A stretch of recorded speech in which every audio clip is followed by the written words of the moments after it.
ছোট ছোট শিশুদের স্কুল ইউনিফর্মের টাকাও যদি লুট হয়ে যায় তাহলে সাধারণ মানুষ আর কাকে বিশ্বাস করবে? যে সরকার গরিব পরিবারের সন্তানদের শরীরে নতুন জামা তুলে দেওয়ার নামে কোটি কোটি টাকার দুর্নীতির পাহাড় গড়ে তোলে, সেই সরকারের মানবিকতার মুখোশ কতদিন টেকে? পশ্চিমবঙ্গের রাজনীতিতে বহু দুর্নীতির অভিযোগ উঠেছে, কিন্তু স্কুলের ছোট শিশুদের ইউনিফর্ম, সাইকেল, ফুটবল অর্থাৎ ভবিষ্যৎ প্রজন্মের মৌলিক প্রয়োজনও নিয়েও যে এমন নির্মম লুটপাট হতে পারে তা কল্পনাকেও হার মানায়। আর সেই কারণেই বুধবার নবান্নে মুখ্যমন্ত্রী শুভেন্দু অধিকারীর মন্তব্য শুধু প্রশাসনিক বার্তা নয়, কার্যত এক বিস্ফোরণ। ফাইল আছে, কাউকে ছাড়বো না। এই কয়েকটি শব্দেই যেন কেঁপে উঠেছে বাংলার প্রশাসনিক মহল, কারণ অভিযোগ এবার আর বিরোধীদের রাজনৈতিক স্লোগান সীমাবদ্ধ নেই। এবার সরাসরি সরকারের হাতেই রয়েছে দুর্নীতির নথি, অভিযোগের কাগজ, টেন্ডারের হিসাব, বরাত বন্টনের খুঁটিনাটি। আর সেই ফাইল খুলতেই সামনে আসছে এক ভয়ঙ্কর ছবি, যেখানে গরিব পরিবারের শিশুদের স্কুল ইউনিফর্ম পর্যন্ত দুর্নীতির বাজারে বিক্রি হয়েছে। একটা সময় ছিল যখন সরকারি স্কুলে ইউনিফর্ম পাওয়ার দিনটা ছিল উৎসবের মতো।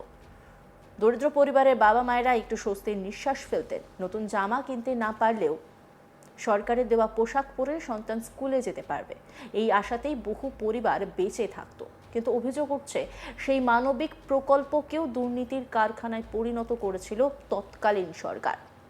বিগত কয়েক বছরে রাজ্যের বিভিন্ন প্রান্ত থেকে অভিযোগ এসেছিল ইউনিফর্মের কাপড় নিম্নমানের, সেলাই খারাপ, মাপ ঠিক নয়, কোথাও আবার সময় মতো ইউনিফর্ম পৌঁছয়নি। কিন্তু অভিযোগ উঠলেও কখনো কি সত্যিকারের তদন্ত হয়েছিল? কখনো কি নবান্ন জানতে চেয়েছিল কেন গরিব ছাত্রছাত্রীরা নিম্নমানের পোশাক পাচ্ছে? বরং অভিযোগ, পুরো ব্যবস্থাটাই এমনভাবে সাজানো হয়েছিল যাতে কিছু প্রভাবশালী ঠিকাদার ও রাজনৈতিক ঘনিষ্ঠরা কোটি কোটি টাকার বরাত পেতে পারেন। আজ যখন নতুন সরকার বলছে তাদের হাতে ফাইল রয়েছে, তখন মানুষের প্রশ্ন আরো বড় হয়ে উঠছে। তাহলে এতদিন কি চলছিল? কারা ছিল এই দুর্নীতির নেপথ্যে? কোন রাজনৈতিক আশ্রয়ে বছরের পর বছর এই লুট চলেছে? মুখ্যমন্ত্রী মমতা ব্যানার্জি দীর্ঘদিন ধরে নিজেকে গরিব মানুষের নেত্রী বলতেন, প্রাক্তন মুখ্যমন্ত্রী হয়েছেন তিনি, এখন সেই হিসেবটা কে দেবে? কিন্তু এখন প্রশ্ন উঠছে, গরিব মানুষের সন্তানের ইউনিফর্মের টাকাও যদি আত্মসাৎ হয়ে থাকে তাহলে সেই দাবি কতটা সত্যি? কারণ দুর্নীতির সবচেয়ে জঘন্য রূপ তখনই দেখা যায় যখন তার শিশুদের অধিকার কেড়ে নেয়। শুধু ইউনিফর্ম নয়, অভিযোগের তালিকা আরও দীর্ঘ। সবুজ সাথী প্রকল্পে সাইকেল নিয়ে বছরের পর বছর প্রশ্ন উঠেছে। বহু ছাত্রছাত্রী অভিযোগ করেছে সাইকেল কয়েক মাসের মধ্যেই খারাপ হয়ে যাচ্ছে, কোথাও ব্রেক কাজ করছে না, কোথাও চেইন খুলে যাচ্ছে, কোথাও আবার চাকার গুণমান এতটাই নিম্নমানের যে দুর্ঘটনাও ঘটেছে। কিন্তু অভিযোগ সত্ত্বেও ব্যবস্থা হয়নি কেন? নতুন প্রশাসনের দাবি, এর পিছনেও ছিল প্রভাবশালী রাজনৈতিক যোগ। অভিযোগ অনুযায়ী এক প্রভাবশালী নেতা শ্বশুরবাড়ির আত্মীয়রা নাকি এই সাইকেল সরবরাহের বরাত পেয়েছিলেন।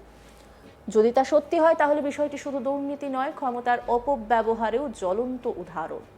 সরকারি প্রকল্পকে পারিবারিক ব্যবসায় পরিণত করার অভিযোগ বাংলার মানুষ আগেও শুনেছে। কিন্তু শিক্ষা ও শিশু কল্যাণ প্রকল্পেও যদি সেই একই চিত্র দেখা যায় তাহলে তা গণতন্ত্রের জন্য ভয়ঙ্কর সংকেত। স্কুলে ফুটবল কেনা নিয়ে যে বিপুল অর্থ নয়ছয় হয়েছে বলে অভিযোগ উঠছে তা আরও উদ্বেগের। ফুটবল যে জিনিসটি গ্রামের গরিব বাচ্চাদের আনন্দের উৎসব, শরীরচর্চার মাধ্যম, সেই সামগ্রী কেনার নামেও যদি টাকার কাটমানি খাওয়া হয় তাহলে সেই দুর্নীতির নৈতিক অধঃপতন কতটা গভীর ছিল তা সহজেই অনুমান করা যায়। সবচেয়ে গুরুত্বপূর্ণ বিষয় হলো, নতুন সরকার বলছে এই দুর্নীতিগুলো এতটাই স্পষ্ট এবং নথিভুক্ত যে ইডি বা সিবিআই এর জন্য অপেক্ষা করার প্রয়োজন নেই। অর্থাৎ রাজ্যের নিজস্ব তদন্তকারী সংস্থাই নাকি যথেষ্ট প্রমাণ সংগ্রহ করতে পারবে।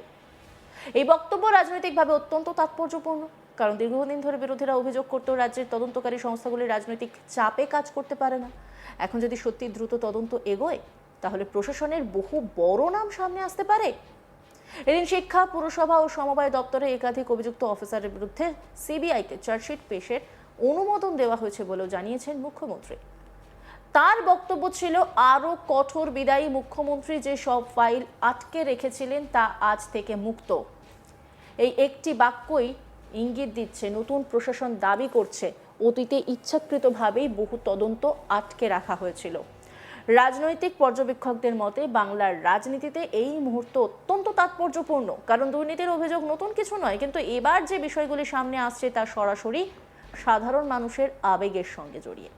চাকরি দুর্নীতি, কয়লাকাণ্ড, গরু পাচার এসব হয়তো অনেকের কাছে দূরের বিষয় ছিল, কিন্তু স্কুলের বাচ্চাদের ইউনিফর্ম, তাদের সাইকেল, তাদের ফুটবল, এই অভিযোগ মধ্যবিত্ত ও নিম্নবিত্ত পরিবারের মনে সরাসরি আঘাত করছে।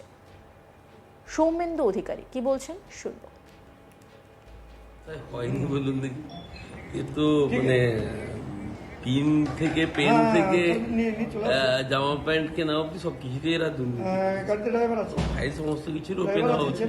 সঠিকই বলেছেন, আর তদন্ত আগামী দিনে সব ক্ষেত্রেই করতে হবে এবং তদন্ত করলে আরো অনেক কিছু বেরাবে। স্কুলের ইউনিফর্মে দুর্নীতি মানে সমস্ত জায়গায় দুর্নীতি হয়েছে। কোনো জায়গায় আপনি বললেন স্কুলের পেন কেনা তো কিনে থাকে এরা নিজেরা, যদি এরা পিন ও আলপিনও কিনে থাকে তাতেও দুর্নীতি। কেমিস্ট্রির ভাগ না দিয়ে তো কোনো কিছু হবে না, কালীঘাটে ভাগ না দিতে কোনো কিছু দিনে যদি এই ফাইল খোলে তাহলে তো সামনে আসবে। ফাইল তো খুলবে, নিশ্চিত খুলবে, এটা তো বাংলার মানুষের দাবি। আর এক বিজেপি বিধায়ক কৌস্তব বাগচি কি বলছেন শুনবো।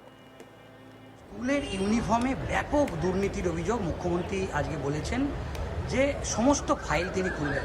একদম সবটাই হবে, যারা যারা দুর্নীতির সাথে জড়িত সবাই শাস্তি পাবে। এটা না খাউঙ্গা না খানে দুঙ্গার সরকার, এখানে চুরি করে পার পাওয়া যাবে না। একজন দিনমজুর বাবা যখন মেয়ের জন্য নতুন ইউনিফর্ম কিনতে পারেন না, তখন সরকারের দেওয়া পোশাকই তার একমাত্র ভরসা। সেই পোশাকের টাকাও যদি দুর্নীতির পকেটে চলে যায়, তাহলে তা শুধু আর্থিক অপরাধ নয়, এটি সামাজিক বিশ্বাসঘাতকতা। বাংলার মানুষ গত এক দশকে একের পর এক দুর্নীতির অভিযোগ শুনেছে। শিক্ষক নিয়োগ দুর্নীতি থেকে শুরু করে পৌর নিয়োগ, স্বাস্থ্যসাথী থেকে রেশন, প্রায় প্রতিটি ক্ষেত্রেই অভিযোগ উঠেছে কাটমানি, কমিশন ও রাজনৈতিক প্রভাবে। কিন্তু এতদিন সাধারণ মানুষ হয়তো ভাবতো অন্তত শিশুদের জন্য থাকা প্রকল্পগুলি নিরাপদ।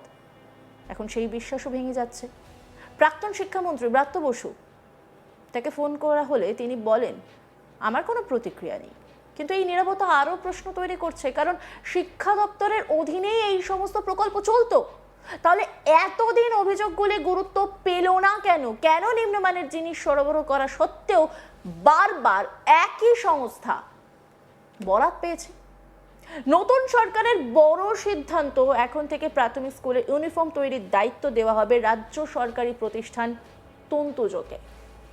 এর ফলে একদিকে যেমন স্বচ্ছতা বাড়বে বলে দাবি করা হচ্ছে, অন্যদিকে উপকৃত হবেন বাংলার তাঁতশিল্পীরাও।